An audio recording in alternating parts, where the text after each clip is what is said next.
Hi, this is Miss Sabatelli, and today we're going to continue our characterization lesson.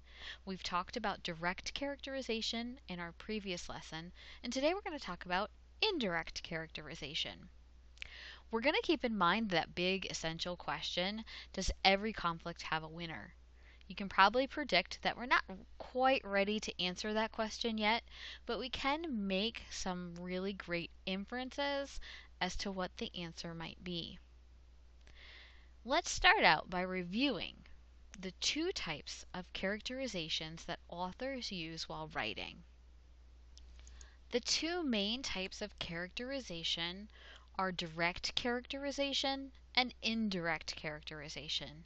With direct characterization, the author tells you what the character is like. You can put your finger on the words in the text that describe a character.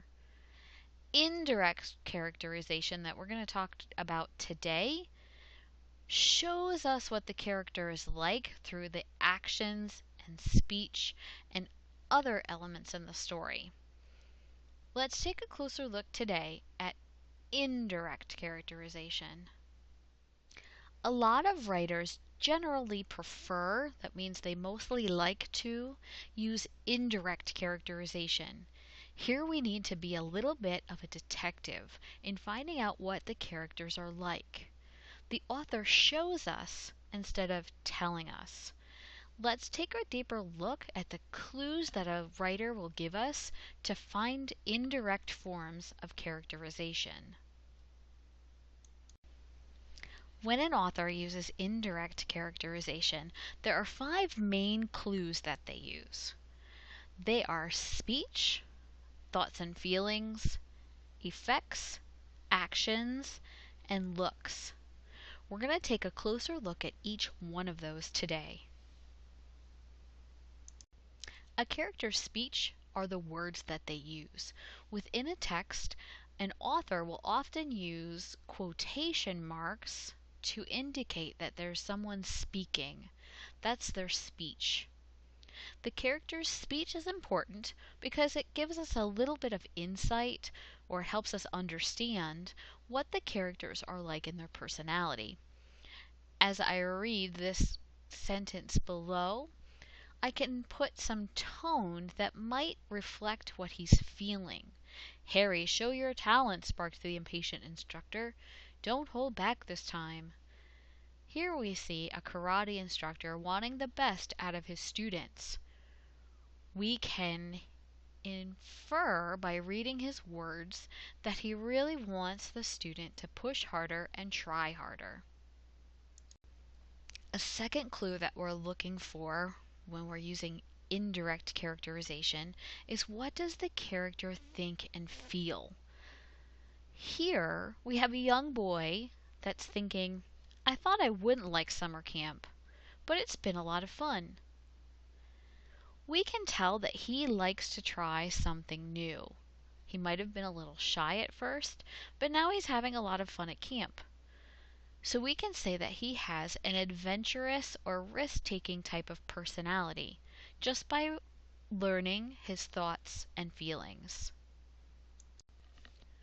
Actions are the third type of clue we want to look for. What is the character doing in the story? The things that they do, the actions that they take, can tell us a little bit more about what type of people they are. For example, this mom is helping her daughter learn how to ride a bike. We can say that it's helpful and encouraging. Just by doing that action, we can determine some character traits in her personality. If we look at the action of the women in this picture, we see 2 girls kind of whispering at each other.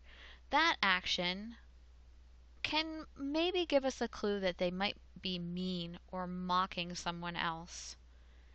What people do can give us a clue as to what their personality will be like. In addition to speech, thoughts and feelings, and actions of a character, we want to see how they interact with other characters in the story. the way they interact with other characters in the story can have an effect on other people. We want to ask ourselves, how do other characters feel or behave in reaction to our main character? What is shown through the character's effect on other people?